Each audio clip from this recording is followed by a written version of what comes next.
Hello, everyone. Can you see me again? I see hello from Sweden. I see hello from Prague. I see Mikhail. I believe Mikhail is from Germany, right? Hi again. Who else do we have to feature? We have Franz in the house. Should I say Elle s'appelle Hélène? Or would that be too much? How is everybody? We have Cincinnati in the house.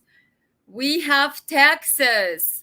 Yay! Hi, David. We have Holland. Yes, we have Holland. I love it. Excellent. Anyone else wants to say hello? So, guys, I did my quick live before, but then I had interview. So I had to interrupt myself. It was a fabulous interview. Hopefully it will come together soon, as it has been recorded. We had a lot of things we talked about. And of course, I could not finish my first live because we finally got together for the interview. So, see who we have. Yes, we see you, Mikhail from Germany. Yes, here you are. We have Washington. Love it. Tacoma, Oklahoma. Keep saying hello, you guys. We'll post everybody who says hello. Okay, I'm missing a comment here. Zelensky, go home and ask other countries for more money. Let's see who is commenting here. Lori Ackerman. Zelensky, go home and ask other countries for more money and ammunition and so forth. Stop asking American taxpayers for it. We gave you too much as it is. Go find some other country to help you, like Poland, period, and other UN nations. Excellent comment regarding Zelensky and the fact that we gave too much already to him, but he keeps coming back and he keeps asking us for more. The new amount on top of 105 billion that's floating around in Ukrainian aid coffers, so to speak, that the Congress, every week there is another billion. So anybody who lost count, join the club. I did, to the extent of it's probably over 100 billion. Some people mentioned 105. And of course, these are commitments. So maybe not all the money is there yet, but the money will be there yet. But now there is another 45 billion. But then on top of it, Biden yesterday said another 1.8 billion. I don't know about you guys, but this math doesn't make sense. With this amount of billions from United States alone, the streets of Ukraine should be paved in gold, but they're not. Ukrainian people are standing in lines for technical water because they don't have running water and nobody's fixing it really. And of course, there is all these infrastructure strikes, but hello, in some of the cities, they didn't have it before even Russia started strikes. It's just insane. And the amount of dollars do not make to regular Ukrainians. That's a tragedy. If you, as a good American, think that your money comes to the Ukrainian mother or father or grandma or grandpa and makes a difference in their day-to-day life, well, Biden says we are paying for social services of Ukrainians. We're basically paying their government salaries. Did you know that?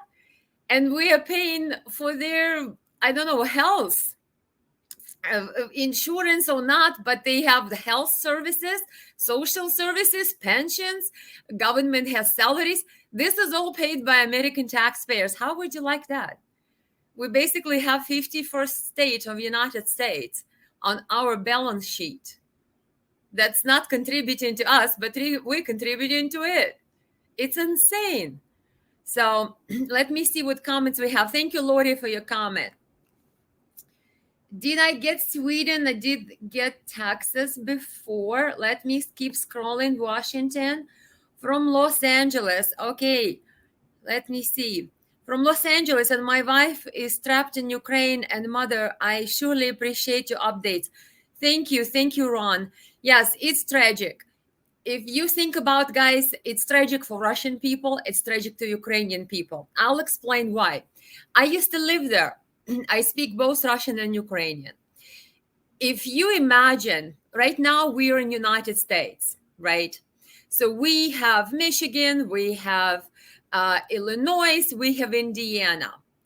Imagine that a foreign government came and intervened in our American state affairs and rose a faction of people in one of American states, right, with a foreign money, and decided that they're going to make a coup, which that's what happened in Ukraine in 2014. And Victoria Nuland, who is at that time the Secretary of Eurasian Affairs, I believe she started under Hillary Clinton as Secretary of State and then continued further. Then Victoria Nuland handpicked Ukrainian government in 2014. So there was a coup, and in Ukraine, legally elected president was removed. Well, imagine, God forbid, if that happened in the United States, and all of a sudden, the faction of the people took power, sponsored by foreign government in America, God forbid again, and then that faction started dictating and saying that, no, we cannot speak American English anymore. We now have to speak, I don't know, some other language, make it up. And then we cannot do this, we cannot do this, and started to basically assert themselves as the only allowed ethnic group that can dictate to the rest of us, and started fighting. And we would have fights between the states, that people have family in one state, people have family in another state. And then people would actually hot fight with weapons and kill each other. That's what's happening in Ukraine. Ukraine was a part of Soviet Union. There has never been in history the state of Ukraine mentioned before 1917 plus, after Russian Revolution, when Bolsheviks, Lenin and his comrades, took power and broke up Russian Empire into pieces, into 15 pieces, and they created these 15 pieces, 15 republics, and gave each one of these pieces a new name. And for the part which was the territory of Ukraine, which was a part of Russian Empire, never called Ukraine before that, Bolsheviks selected the name Ukraine. So there was a small percentage of Ukrainian people. They've brought a lot of Russian people during the Empress of Russian Empire, and they built lots of cities. The shipbuilding grew because of the Empress Catherine the Great founded the city of Odessa. One of her favorites, Potemkins, founded the city of Nikolaev, which is now Ukraine calls Mykolaiv. And the Kherson is a city, also shipbuilding city, that was founded all during that era of Russian Empire. But when Bolsheviks came to power, they took care of breaking up Russian Empire into 15 pieces, and they called one of the pieces Ukraine. So when the Bolsheviks' power in Soviet Union fell apart in, I believe, 1992-ish, after the Gorbachev and all these guys basically decided to dissolve Soviet Union. So then Ukraine inherited the name Ukraine and became an independent state. But for the 80 years of Soviet power, people in Ukraine, being a part of the Soviet power, spoke Russian. All of a sudden, when Ukraine turns to become independent, it wants to ban Russian language. What? People have spoken Russian on the entire territory of the former Soviet Union for at least 70 years that Soviet Union was there, and Ukrainian was a second language. But now that Ukraine is independent, it bans Russian language. It wants to only Ukrainian be the national language and the only spoken language. You can't have a media in Russian. You can't teach it at school. What is going on? Independent Ukraine is supposed to be all this beacon of freedom, and it's banning a language. Why are you so afraid of language? what kind of democracy, quote unquote, that Pelosi sells us, that Zelensky bring us here, that he's fighting for democracy. That's insane. That's dictatorship. So imagine if the states that we are Texas, let's say, and who is nearby there in Arizona started fighting all of a sudden, or Michigan in Indiana or Illinois. You have family likely in both states, and then let's say your brother-in-law is on one side in fighting in Russian army and another brother-in-law in the Ukrainian army. That's the absurdity. That's a tragedy of this war in Ukraine. And that's the complete disaster of us Americans supporting this bloodshed of brotherly nations. This is insane. And of course, they bring us Zelensky to parade him is this a doll to sell us on, gosh, look, how nice I look in my sweat t-shirt here and my sweats, whatever this thing is called. I don't recall the proper name for it. But he wants to charm us with his t-shirts and his sweatshirts. And we're supposed to shell him $45 billion every time he comes. So that's ridiculous.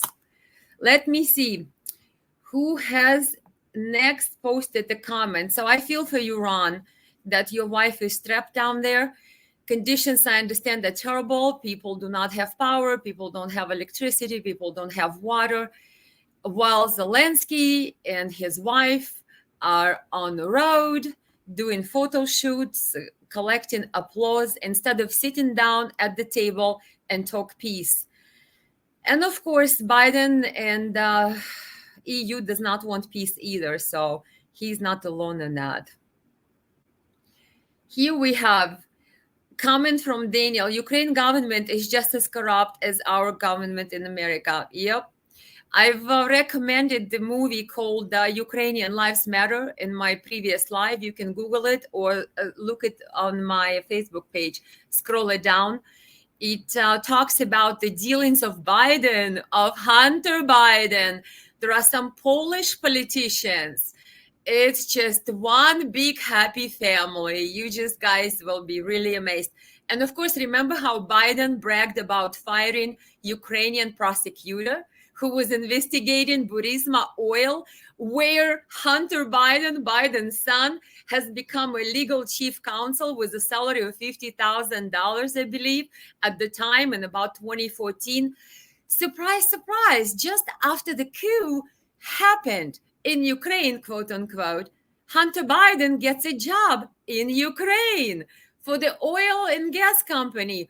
Ooh la la, what a coincidence. And Biden, president right now, but at the time was vice president to Obama administration and was every week flying to Ukraine. Guys, this doesn't get more complicated than that, but it's also very simple. Yes, they're all in cahoots, they're all corrupt, and that's insane, and it's tragic.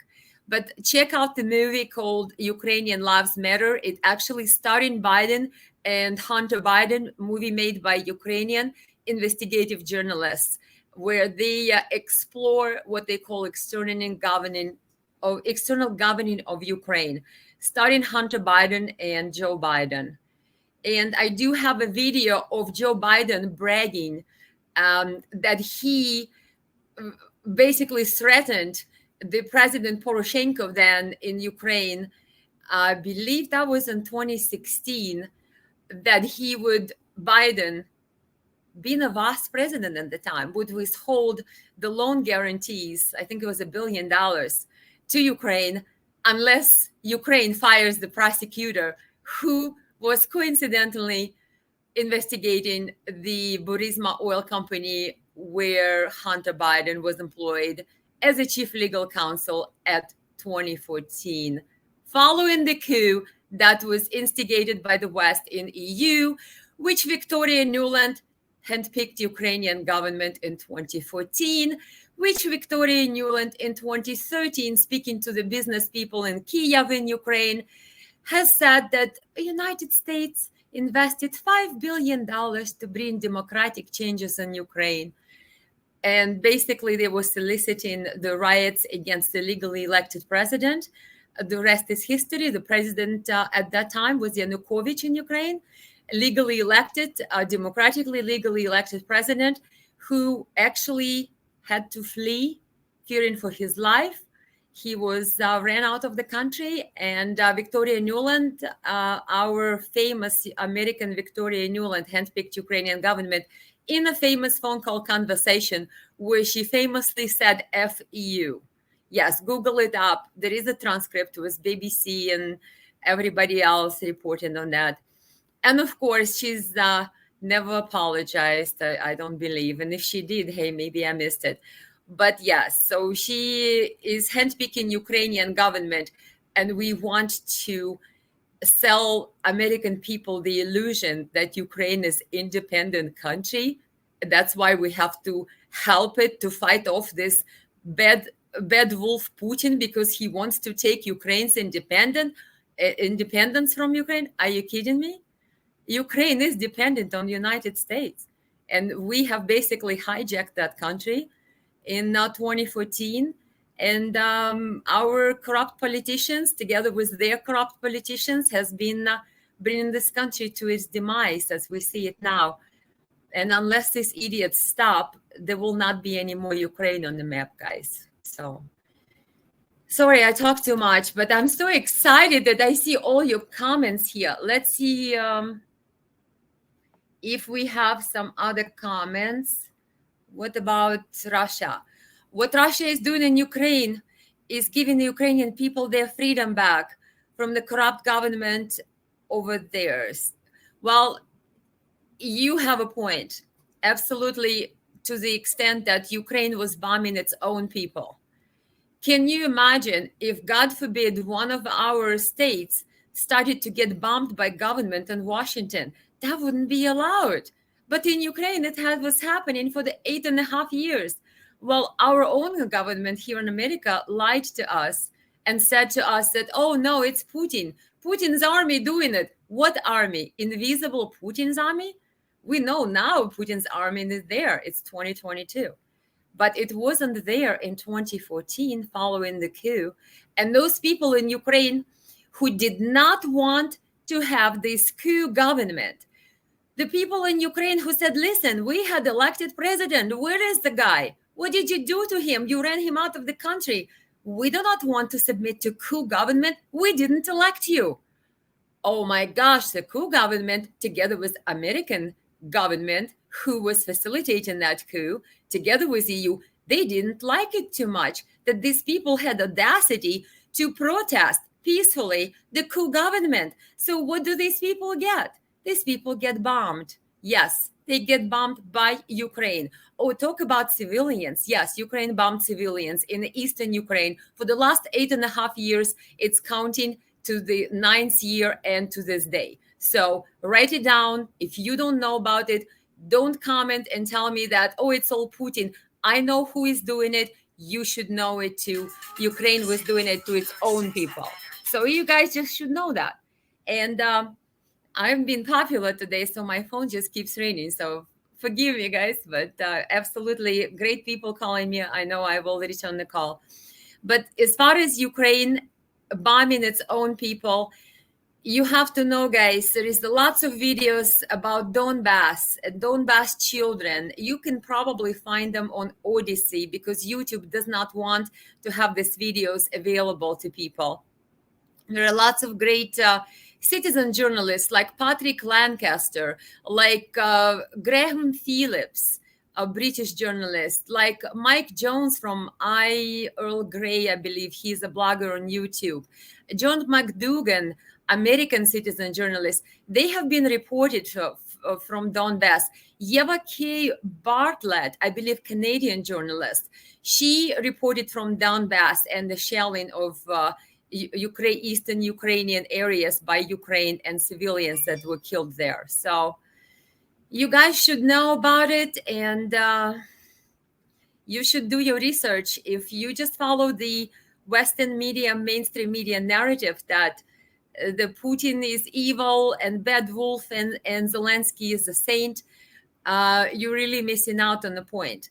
Zelensky, when he ran for office in 2019, and you can scroll my page on the Facebook and you can find that video. He promised to Ukrainian people, that's why people voted for him, that he will stop Ukraine bombing the eastern Ukraine, the Donbass region. He made that promise at his inauguration speech, at his campaign, when he was running for office.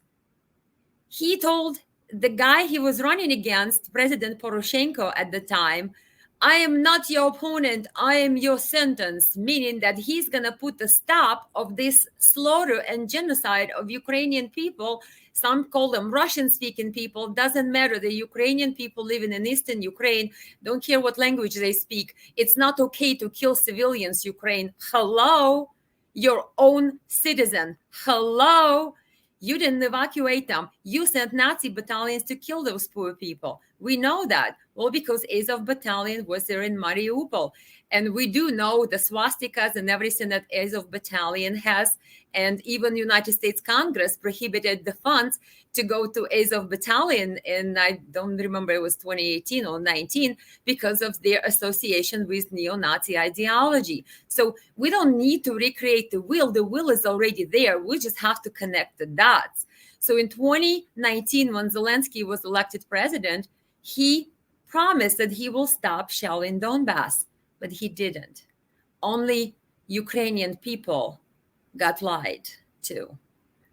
Not only he didn't stop the war that was already there since 2014, when Ukraine was shelling the eastern Ukraine, and militias of eastern Ukraine were trying to fight back the Azov battalions and other neo-Nazi Tornado battalion.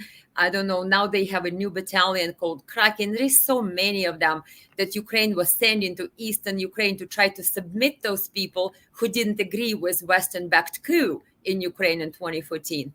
Not only Zelensky didn't stop that, he now full-fledged into the war with Russia. And why did this war happen? Well, because obviously Zelensky, at every speech that he could, was saying that NATO needs to expand to Ukraine and Ukraine wants to get into NATO.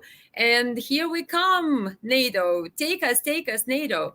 And of course, Ukraine never followed Minsk agreements. And Minsk agreements were the agreements to cease fire in Donbass again. So Zelensky, unfortunately, got caught in a lot of different lies, and he has not delivered to Ukrainian people. That's why we have this tragedy. And of course, now Russia is seen as a savior. You're right, Daniel. To the Russian people or Russian-speaking population, to the Ukrainians who are Russian-speaking, or to just regular Ukrainians who happen to know Russian and they want to speak Russian, or who happen to be World War II veterans. Do you realize now that it's not safe to be a World War II veteran in Ukraine? The Nazis and the government will harass you and beat you up because that's not popular.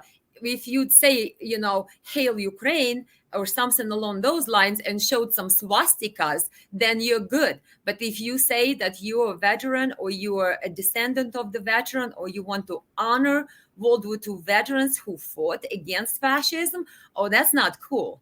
You're going to get reprimanded for that. So yes, when Russia comes in and Russia says, no, we honor World War II veterans. No, we honor those who fought against fascism and won against Hitler in 1945. We honor those people. When Russia comes and says that, the people of Ukraine obviously say, hey, we like that.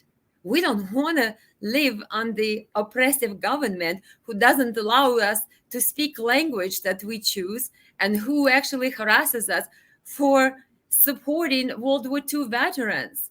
Americans fought in World War II, helping Soviet Union together with Brits. Are you kidding me? And the World War II veterans now, and the monuments to them have been destroyed in Ukraine. Everything Russian is being outlawed, the books. They want to burn Russian books. They want to ban the language, and they ban the language, they ban Russian church. There is mothers on their knees begging Ukrainian army soldiers to allow them to bury their children who died in the war protecting Ukraine. but they can't bury them because the soldiers came in and said, this church is a pro-Russian church. This is a Russian patriarchy. We need to close this church now. What? That's Zelensky. Broke every promise, created the dictatorship, banned all the opposition parties, all the independent media, put the opposition leaders in jail, banned the language, banned the church, nationalized churches' assets, nationalized opposition parties' assets, harasses World War II veterans, promotes Nazi collaborator Stepan Bandera, Ukrainian nationalist, who was a volunteer SS division battalion working for Hitler during World War II, now the national hero of Ukraine. He gets monuments and the torchlight lit parades in the Kiev, capital of Ukraine.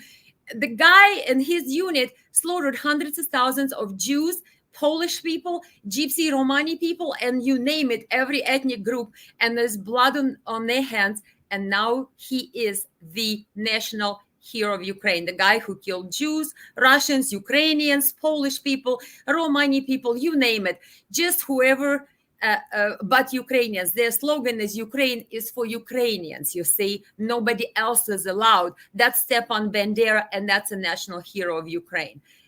And that's what we're supporting with our billions of dollars. And Pelosi wants to tell us that we're supporting democracy and freedom. Oh, people, I'm talking too much. I'm sorry. You're probably all gone now. That I'm just going on and on the same subject. Let me see what we have. We have Daniel again. If it wasn't for Russia blowing up the biolabs over there in Ukraine, that we would be dealing with a new bioweapon that was worse than COVID. So thank you, Russia, for saving the world from the corrupt government in Ukraine. Yes, guys, those what Victoria Nuland calls bio-research facilities, right? So you can't say these are biolabs anymore. They're somehow now bio-research facilities. Are we calling potato? I mean, is that tomato type thing? It's ridiculous. Of course, if you haven't watched, I did. A Russian envoy to UN presented a lot of diagrams, documents, proofs, just tons of materials on the bio-research facilities, according to Victoria Nuland in Ukraine. Information is staggering what they were doing now there, and how Pentagon supports and finances all of it on behalf of American people, and experiments they were doing there. It's terrible. It's definitely terrible. Who do we have here? We have Ken. War is sanctioned insanity. Shame on the US for funding war instead of finding peaceful solutions. Don't give me the BS about Putin. The war started in 2014 with the killing of Russian-speaking Ukrainians in Donbass. Great point, Ken. Thanks for your comment. I'm very impressed that you actually know when the war started. Imagine this is a very lonely place when lots of people keep repeating and parroting the mainstream media narrative about bad wolf Putin, unprovoked, everything is just hunky-dory and Putin is the only one at fault, while conveniently not mentioning what Ukraine was doing to its own people, while we Americans were arming Ukraine all these years. Yes, we did. So all the administrations from 2014, Obama administration, 2 terms, and there was a Trump administration, we supplied weapons all these times. And now with Biden administration, we still supplying weapons to only more. And there's now more NATO countries supplying weapons. But Canadians were training Ukrainian soldiers. Americans were training Ukrainian soldiers all this time. And Angela Merkel, the former chancellor of Germany, just admitted that the Minsk agreement signed in 2014 and 2015 about ceasefire on Donbass that Ukraine never upheld, they were just a ploy, basically a sham. She stopped short of calling it a sham, but she said, I knew we're not going to fulfill this agreement when we became sort of guarantors of these agreements as a foreign countries, and like oversaw the implementation and implementation never happened. And she admitted that it was just to buy Ukraine more time so Ukraine could build its army and fight. So it's unfortunate that all politicians lied. Ukraine never followed Minsk agreements. Merkel admitted now, former Ukrainian President Poroshenko admitted that it was all a sham to buy Ukraine more time. But official narrative, it's all Putin's fault. So you guys choose what you believe, but I'm glad there is some people who are not brainwashed to death and who really are capable of research and gathering information like Ken. Thank you very much for your comment, Ken. Here we have Ron again, a war of greed and power sustained by Biden criminal family. Amen. You guys can watch that movie again. I mentioned it before. Ukrainian Lives Matter. Google it on YouTube. Here we have Mary. Biden is in action. Real Biden is gone long time ago. Oh, the actor. I'm sorry, I didn't see it without my glasses. Oh, really? Real Biden is gone? I didn't get that memo. Let's see what we have here. Andy, they need a distraction from Twitter and COVID information coming out. Oh gosh, how many more distractions can we handle? There's one every day, there's a new one. Biden is an actor. Again, I got the same one, real Biden. Let me see. I should get my glasses. Let me see. Elena, you a heroine. Yay! Where are you running for office? Well, I ran in 2020. Thank you very much, Ron. I ran during the COVID times, of all the times that I picked to run. I was running in Michigan. I ran in, at the time, was district number 6 against the incumbent, who was Fred Upton, one of the few Republicans who voted to impeach President Trump. So that's the guy I ran against in Republican primary, Fred Upton, incumbent of 35 years, 35 years. So you see, we have these people in our Congress like Pelosi, Chuck Schumer, who else? We have Biden, Clintons. I mean, you just keep going down the list. Kerry's, Romney's, these are dynasties. And these people, I call them, my new favorite nickname for them would be political dinosaurs. So they live in their political dinosaurs Jurassic period, and they want us to keep living in that. And because nothing changes. The times change, we change, but our politicians never change. They're there for 50, 40, 60 years. A recent congresswoman passed away. I believe she was 93 or 96, something along the line. There was another congressman who died. It was in the senior age over 90. And these people hold their positions for 30, 50 years. I believe we need term limits. I don't care what party line you're on. We cannot have the same people being in our representative body for half a century without any change. What? This is not self-governing. This is not representative governing. That's career politicians. I don't believe this. America was founded based on the job description. Oh, now you're going to be a career politician for life. No, it was that so you and me and everyone else could participate in Americans' concept of self-governing.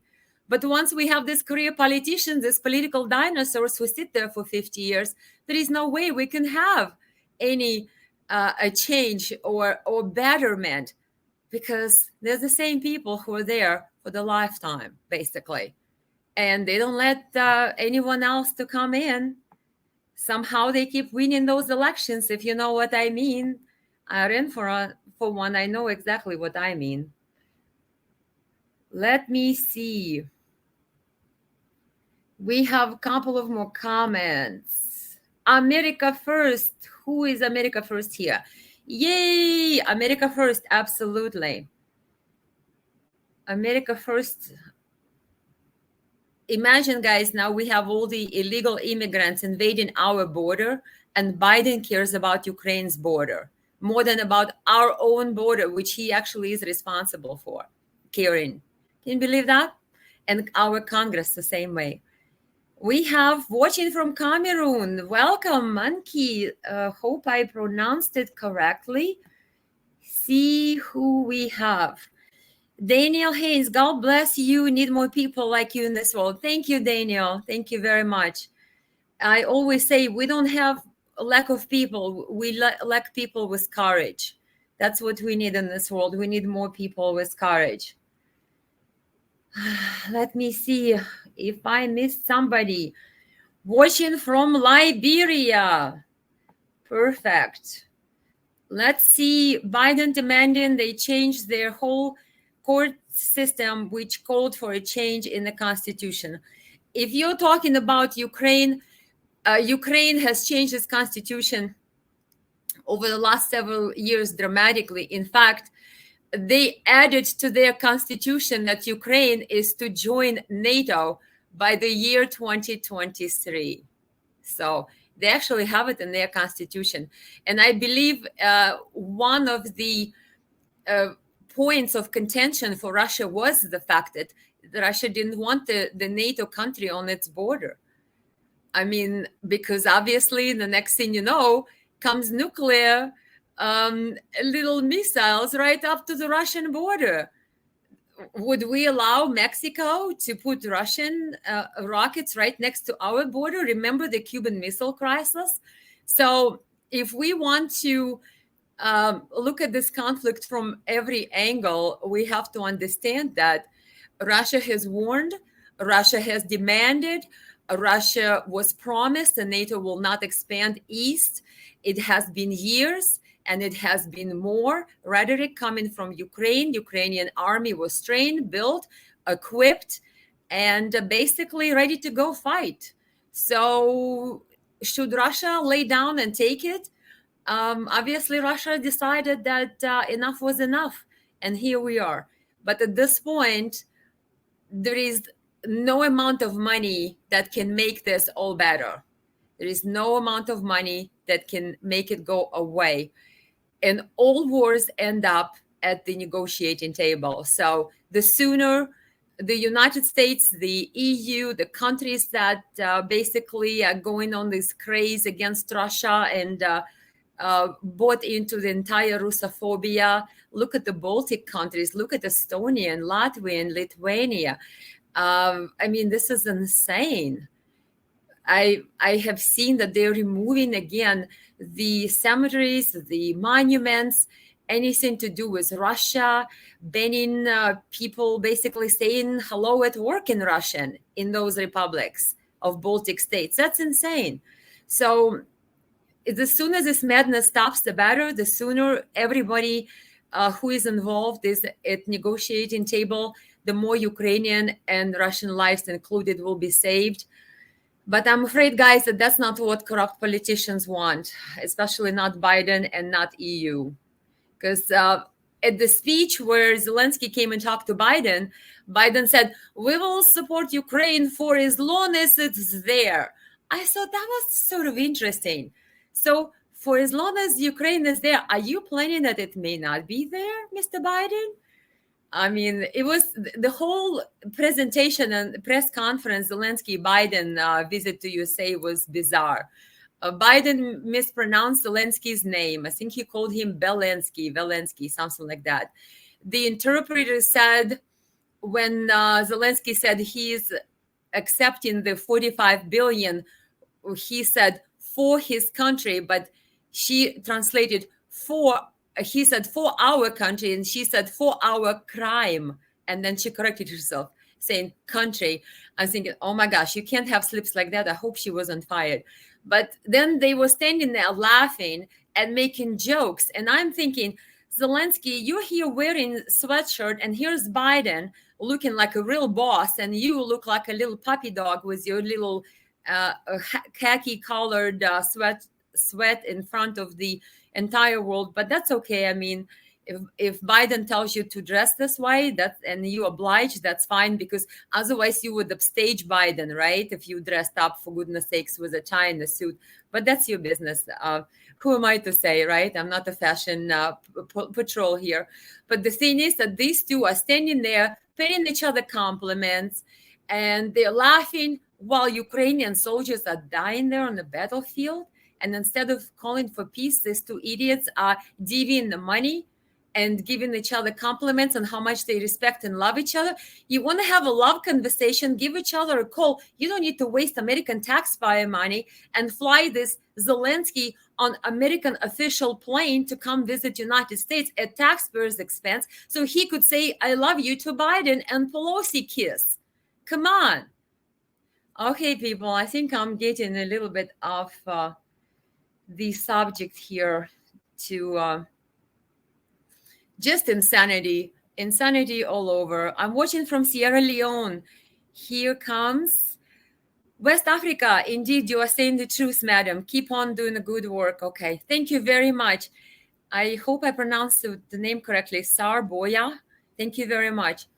Yes, guys, you have to remember that politicians are making lots of money. If you have researched and if you scroll my page, there's a big scandal that is called FTX. It was a cryptocurrency exchange.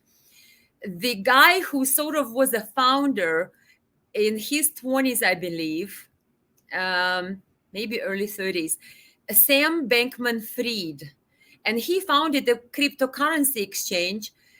And then overnight, it was gone. People invested money into that cryptocurrency. I believe Canadian teachers invested pension fund in it, and it was all gone. I'm thinking $22 billion, whatnot. But the interesting part about it is that the guy was very connected to all kinds of politicians and Congress and this and that, and influencers of Congress and financial committee influencers of politicians and lobbyists. But then he also provided services to Ukraine. Ukrainian government actually invested or helped sort of use that crypto exchange for the money and the aid that it receives from United States. It's insane. So the money goes to Ukraine from us. Ukraine invested in the cryptocurrency exchange. And guess what? The cryptocurrency exchange, Sam Bankman-Fried, was the largest Democratic donor after George Soros. Well, he donates, the last time I've seen, there is different numbers, they're in millions, some 100,000 to the smaller politicians, but he also pledged that he will donate to Joe Biden's campaign for, I believe, next cycle, $1 billion. And so this exchange goes under. But connect the dots. The money was sent to Ukraine. Ukraine puts it in crypto. Crypto goes debunked. Money disappears. But the money does get as the form of donations from Sam Bankman-Fried, the owner of exchange, back to Democrats and some Republicans. I mean, scroll the page. I believe Jimmy Dore made a big piece on it, and also Fox News. You could Google it up, FTX. And then the guy lives in Bahamas. And then just when he was supposed to testify to American Congress here about his dealings, he gets arrested. So he can't testify. So now he's, I think, released on a $250,000 bail and under house arrest or something like that. But the testimony, everybody was waiting for him to testify. Well, it didn't happen, at least not thus far. So we still don't know what he knows or what he would have said. Should he be allowed to participate in the hearing? But he was arrested just the day before the hearing in Congress. So, okay, guys, it's a big story. Google it up, FTX, crypto exchange, and Fox News had a piece how it all ties up, forcing back to Biden, Ukraine, Democratic Party. It's insane. Oh, I've been talking so much. I better let you all guys go and enjoy your day. I know everybody's busy. I have a winter blizzard here. We are in the middle of winter blizzard, winter storm. So I can be chatting with you for a while here. I have nowhere to go in this blizzard. It's insane blizzard, guys. So who do we have here talking about NATO? We have Marian here.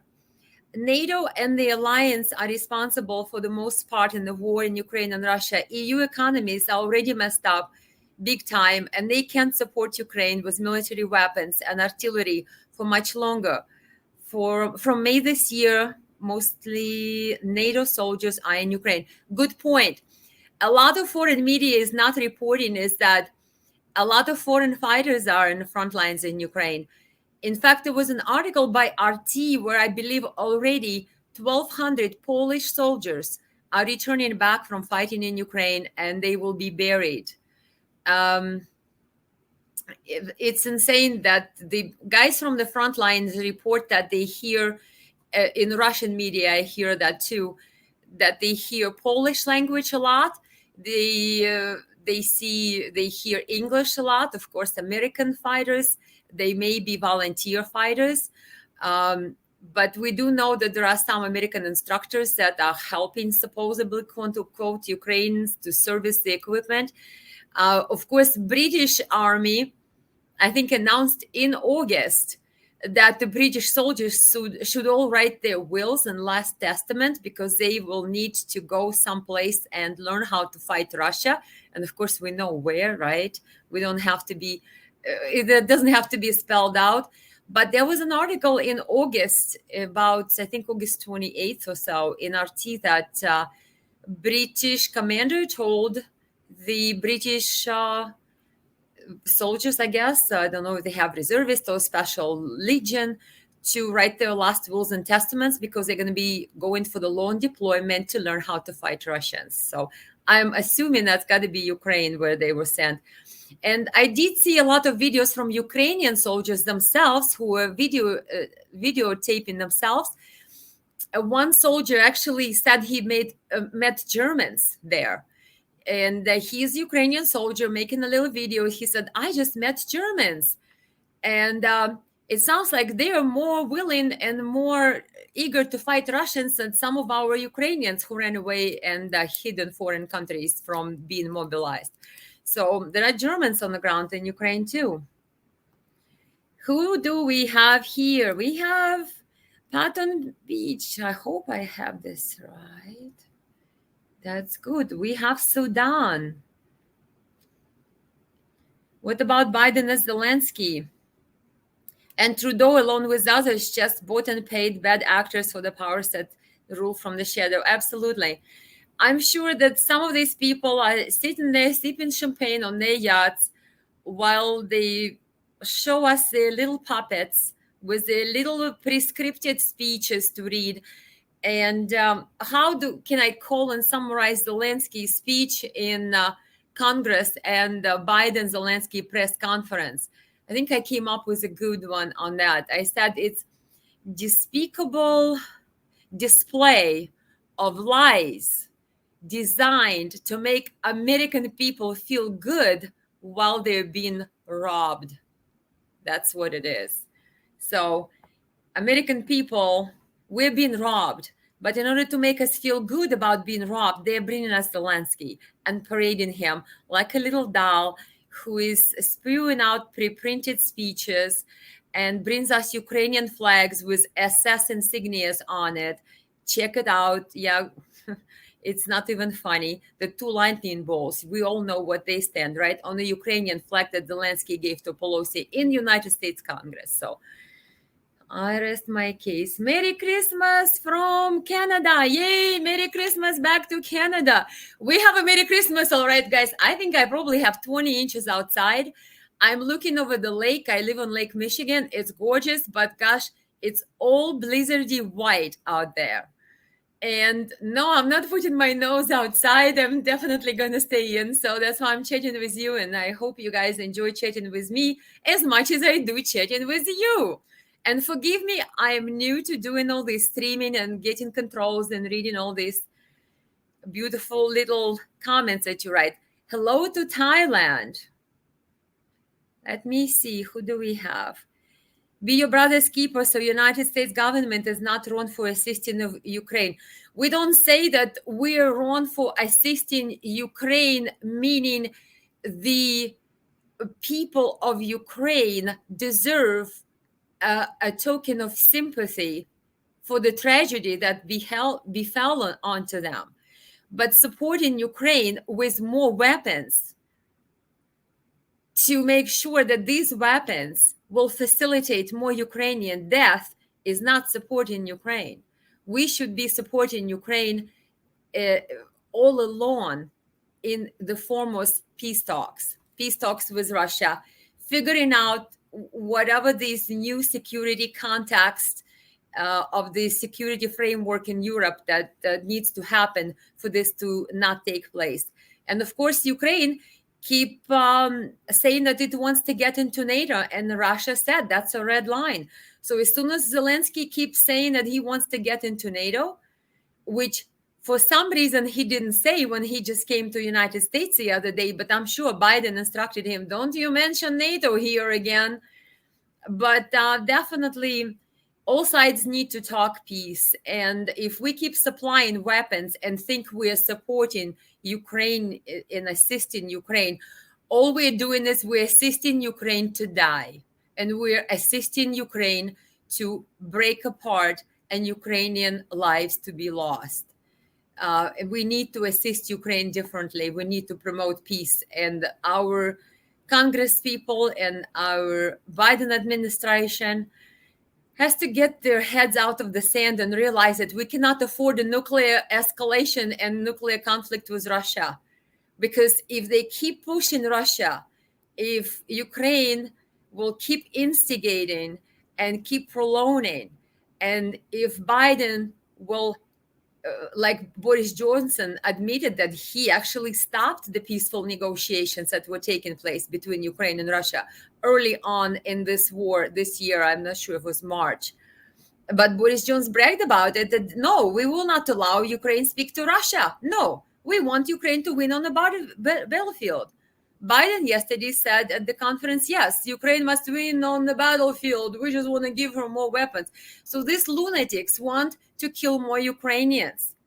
They're not there for peace. They don't want peaceful resolution. And we just have to realize that they tell us that we are supporting Ukraine, but no, all we're supporting is death of Ukraine at this time. Because if this is not stopped, Ukraine will die, more Ukrainian lives will be lost. It will be a complete tragedy, which it already is, but at the larger scale, each day this lasts longer. So definitely a terrible thing for all nations. Quebec, hello, Noël du Quebec. Joe, I see it's in French. How do I say it? Jean-Noël du Quebec. Something along these lines. Gosh, who do we have here? William, we have. The US wants war, at least the elites do. Yeah, they all want war. They don't care if we have a nuclear exchange with Russia. They don't care if we get into the nuclear winter here in the United States. They think that they can live it out in their bunkers for the rest of their lives. Well, maybe they can. I don't know. But they definitely don't care about regular Americans. Let me see what Linda says. In the call to fire prosecutor was also a demand they change their constitution to get the money. Someone needs to realize this and check it out. To get the money. Demand they change their constitution to get the money. I'm not sure what money you're talking about. But Ukraine did change its constitution. It's full of very, very weird stuff. In 2018 and 2019, Ukrainian president at the time, Poroshenko, got completely involved in creation of Ukrainian church. Did you know about that, guys? It was insane. Google it up. I'll probably have to do another one on the church alone, because the Ukrainian Orthodox Church, because how church officials handle this, was always a part of Russian Patriarchy, which is located in Moscow. But in 2018, I believe, to 2019, the then President Poroshenko of Ukraine started to make changes and started to say that, oh, we don't want our Ukrainian church to be a part of Russian Patriarchy. We need to create our own Ukrainian church. Well, Russian Patriarchy considered the factions of Orthodox Church that were Ukrainian as what they called anathema. In other words, they were not recognizing those factions of Ukrainian church. But President Poroshenko in 2018, 2019 got together with Constantinople religious leaders and got the approval, which I think they call the approval Thomas, this official approval from the higher hierarchy. I would want to say patriarch, sort of like the highest, I'm thinking, official of the religious church. Literally, the president got involved into church business in Ukraine. And of course, the permission was received. Whatever convincing it took, we don't know. But the Constantinople gave the permission for Ukraine to break away from Russian church, or Russian rather, patriarchy, and create their own Ukrainian Orthodox Church. It's a disaster, guys. It's a mess. And of course, now all the churches who are on the Russian patriarchy have been harassed and removed and banned. And now even Ukrainian churches that are Orthodox, that say we do not belong in Russian patriarchy, even they are now harassed and banned. It's a disaster. And we're talking about democracy in Ukraine. Are you kidding me? Only the people who know nothing about Ukraine can say something about Ukraine being any kind of democracy, because it's not.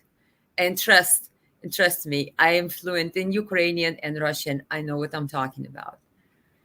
Молодец, says Rafael Martinez. Thank you for translating it. I can actually read it. Super, super. And I like the little smiley face. What do we have? Here we have another comment. I'm trying to feature some comments that I didn't feature before. Joe Muir, myself and friends are very well aware of what has been happening in Eastern Ukraine, Donbass. I'm glad to hear that. I'm glad to hear it, Joe. Imagine this has been happening for 8.5 to 9 years. And I've been talking about it for that long. As soon as it started, I've talked about the coup in 2014, what happened in Ukraine, how Ukraine was hijacked. It's insane. Very few people who believed what is happening when they heard me say that, because they know me personally. But those people who don't know me personally, and you mention that to them, and they go, Elena, how come I don't see it on TV? And unless I see it on TV, right, it doesn't exist. So a lot of American people basically were living all these years in the dark, and they had no idea what's happening in Donbass. Every time somebody tried to speak, they were either banned, they were ostracized, they were called names, they were called Russian propagandists, you name it. It's ridiculous that you cannot find out the truth living in America for most part. Imagine what it's like finding the truth in Ukraine, where you don't have any alternative media anymore. Zelensky banned all the channels, but nationalizing all, and they basically only propagate what Zelensky tells them. So there is no other alternative news source for the Ukrainian people. And anybody who speaks the truth or who knows the truth is, as well as in the West and the Ukraine, is silenced. I hope I put everybody's comments. There is so many more here.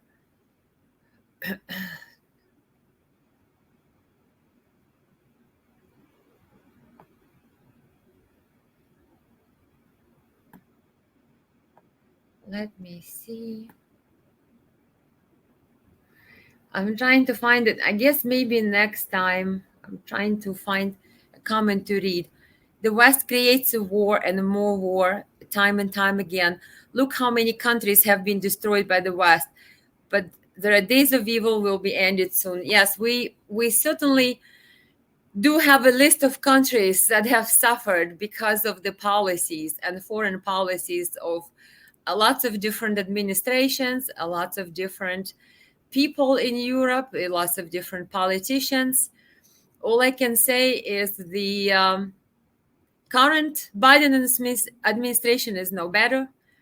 Unfortunately, we know that Bush administration, the story about weapons of mass destruction and Iraq war, oh my gosh, that was all a made-up story? Because we know Scott Ritter said that he testified that he didn't find as a weapons inspector for UN any weapons of mass destruction there. But that's a story we've been sold by Bush administration. Now Biden sells us a story about this democracy beacon Ukraine fighting this evil Russia. And we know that Ukraine is not a beacon of democracy. It's been killing its own people for the last 9 years. Only our media decided to ignore that. And the world media looked the other way. So a lot of lies in politics. West keeps doing what West does.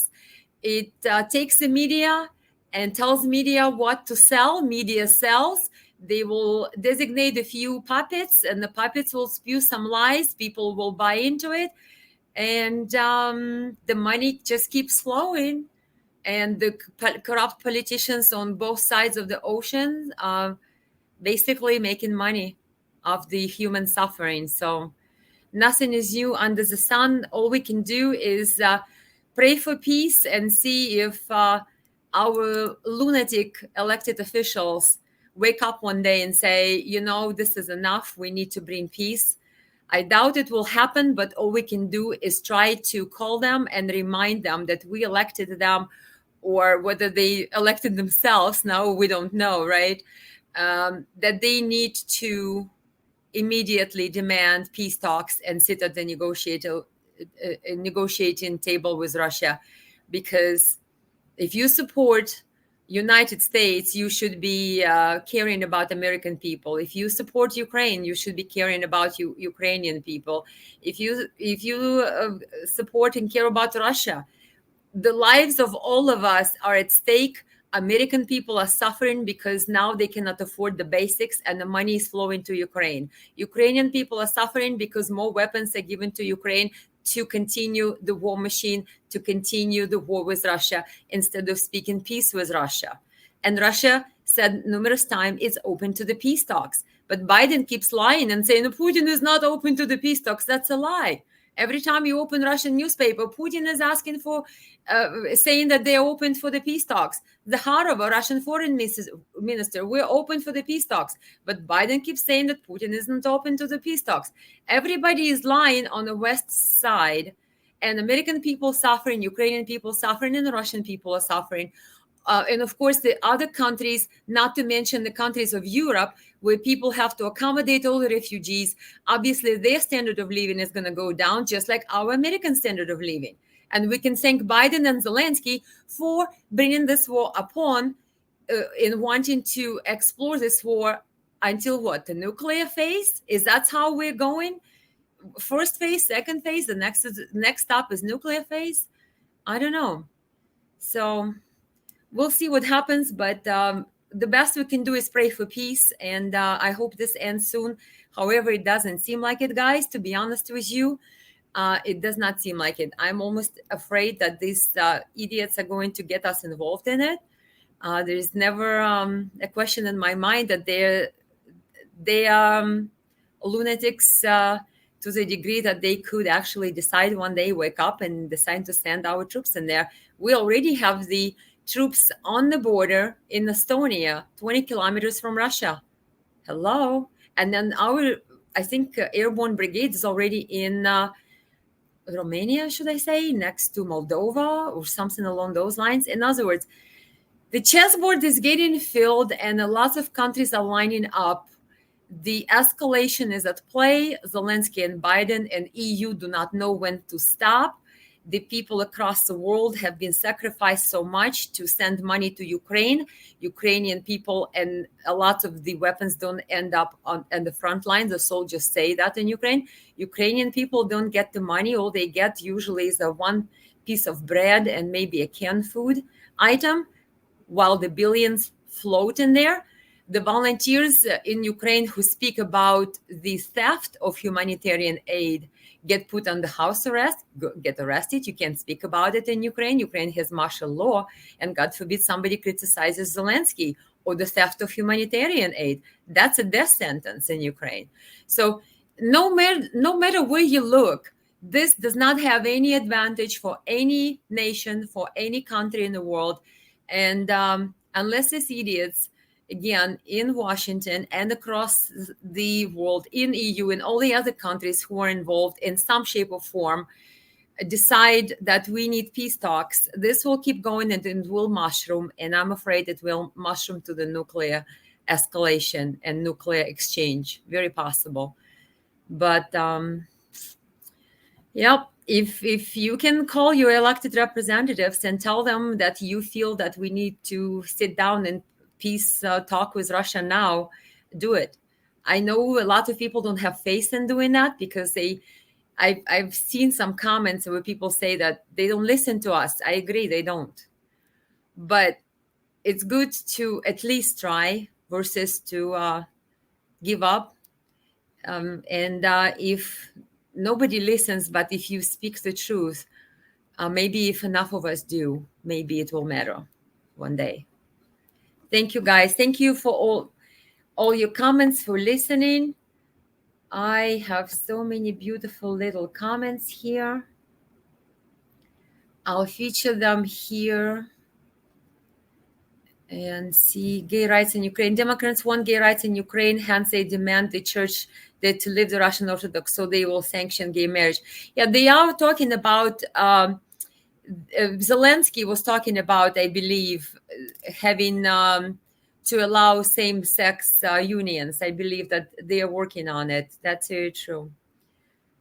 Then the Hamala works, making one more order is their proxies and had me taken out of the pictures. They have been made in hand. I'm sorry, I couldn't read it well for some reason. Let me see who we have. We have Archie here.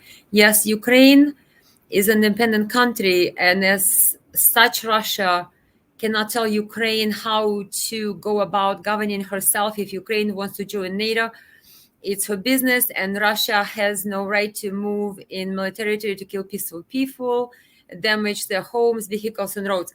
Well, you have to do some research, Archie. It's a complicated subject. When Soviet Union collapsed, at the time, Soviet Union leaders and when Germany reunified, they were promised that NATO will not expand to the east. So they had a particular agreement, whether it was written, whether it was verbal. But since then, NATO expanded. And to some extent, Russia feels that the West did not live up to its promises. So it's a sticky subject. Also, as far as joining NATO, I believe there is something in UN Charter that talks about the reasons and how Russia got in, called Article 51. You may want to also listen to President Putin's speech where he explained how the reason they got in was a part of collective self-defense, Article 51, UN Charter. Donbass people asked for help. Russian parliament voted to provide that military help. They had it all on paper, figured out. And the fact that Ukraine wants to join NATO, there were several memorandums. There was the Budapest Memorandum. You have to read a lot of papers to get to the conclusion why Russia does have a grievance. And as far as joining NATO, I believe there is something that if you join NATO to gain security, you cannot do it at the expense of security of your neighbors or your others, something along those lines. There's a lot of grievances that Russia has regarding Ukraine joining NATO, because obviously Russia is concerned about its security, because NATO then can put missiles right up to Russia's borders. And it goes back to the Cuban crisis, the missile crisis that we had during President Kennedy and Khrushchev at the time of the Soviet Union. We didn't like Soviet Union placing rockets on Cuba, right? And so I believe we were trying to put them in Turkey or something. So both were trying to get too close for comfort, and both are nuclear states. So nobody wanted to get the nuclear war started over these missiles. And everybody agreed that, no, we're not going to go there. But with Ukraine and Russia, it might go there if this keeps going. So to some degree, let me see who we have. If you want to see all the hypocrisy of the West, but also the work in mythology. It's enough to compare the war in Ukraine with NATO war against Serbia, and everything will be clear to you. Yes, if you guys are not familiar what happened in 1999 in Yugoslavia, it was a tragedy of the Balkan nations when Clinton administration decided to bomb Serbia. And of course, the pretext was that we're protecting Kosovo and this and that. It's a tragedy. It's a terrible thing. And like Scott Ritter said, at least Russia has cited the preemptive self-defense with imminent threat from the side of Ukraine in their Article 51 UN Charter as the reason for them entering in Ukraine.